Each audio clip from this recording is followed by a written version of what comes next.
特别提醒观众朋友，卫生局人员绝对袂出门大户去人的徛家讲要来检查，因为最近台南市安南区的民众就讲有民间的医检所员工假称是卫生局的人员，讲要甲坐伙人抽血检查肝癌，搁再借机会来推销因诊所自费检查项目。即马算算的受害者差不多有10个人，警察接到报案了后，嘛对查到涉林在内负责人当中6个嫌疑犯，依照早期罪嫌，也有妨害特殊罪，移送地检署来侦办。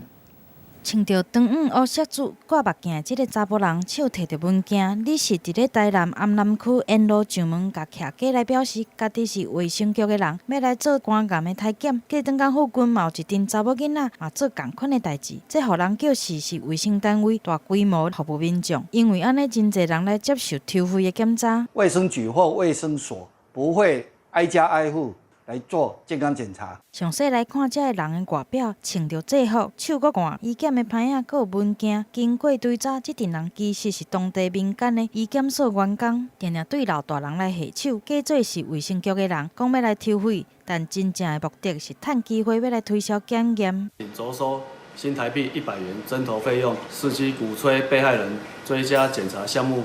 借以收取更多费用。这医检所的员工是对台南这间医检所来的，目前大门锁掉的内底拢无人，因的行为已经明显违反医师检验司法规定，袂当用无正当的方式来招业务，会来罚上济10万块。不过因离谱的行为已经不是头一摆。但我们最高也曾经罚到10万。